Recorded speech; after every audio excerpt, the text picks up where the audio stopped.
You're listening to the audio production of The Lost Girl of Astor Street, a Piper Sale mystery by Stephanie Morrill. Published by Blink and performed by Megan Trout. Dedication. To Connor, my courageous boy. These last few years you've taught me so much about strength, discipline, and joy. I'm so happy you're ours. Chapter 1. Chicago, Illinois, May 12th, 1924. If he doesn't know it already, Jeremiah Crane is about to learn that I'm not the type of girl to be pushed around. Standing behind him, I watch as he stretches his long arms across the back of the wooden bench, feigning ignorance of my presence. I glare down at the top of Jeremiah's new hat, which he probably bought because it looks just like the Trilby Rudolph Valentino wore in last month's issue of Photo Play. Lydia touches my elbow and pitches her voice low.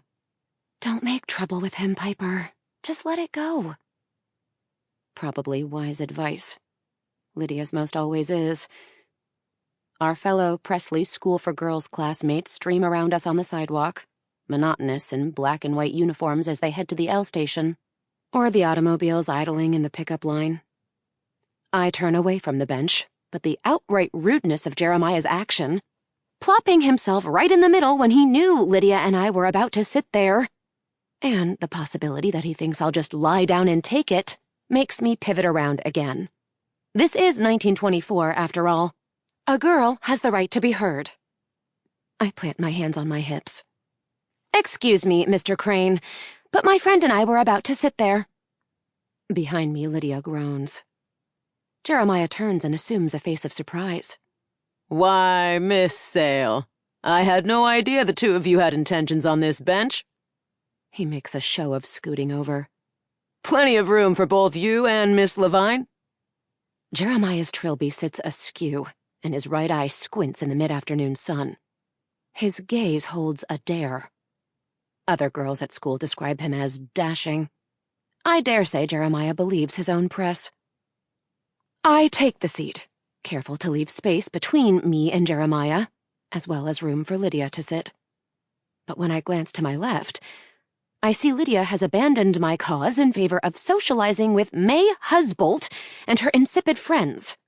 Beyond them, the sun glares off Lake Michigan, making my eyes water. It seems Miss Levine's heart was not so set on this bench after all. I turn and push a smile onto my face. Do you intend to console yourself with that notion, Mr. Crane? I arrange the folds of my straight black uniform skirt, shielding my legs from the Chicago wind, chilly even in May. They must not keep you busy enough at the newspaper, if you have time to think up schemes like taking seats from nice girls like Lydia Levine. Jeremiah's smile stays steady. I'm just here for my sister. At his core, Jeremiah is a newspaper man. Imperturbable. I have no problems imagining him digging for interviews and pounding away at his typewriter. Or someday taking over his father's role as owner. Not that I spend a lot of time thinking about Jeremiah Crane. Of course you are. I look with hope to the cluster of Fords and Buicks, but the Levine family's Duesenberg is nowhere to be seen. And Lydia is still making conversation with May, who's hardly preferable to Jeremiah. The wind again gusts off the lake and threatens to carry away my brimless cloche. I trap it on my head with my hand. I see you haven't changed. Jeremiah's gaze is fastened to the hand I've pressed to my head. The hand that bears this week's punishments from Ms. Underhill. Embarrassment sours my stomach. I don't know his sister well, but my guess is that proper Emma Crane doesn't come home from her day at Presley's with bruised knuckles. I tuck my hand into my coat pocket. I trust the newspaper business is as strong as ever. Jeremiah opens his mouth to respond and then stops himself. Lydia has rejoined us. Pardon my interruption, but Matthew is here.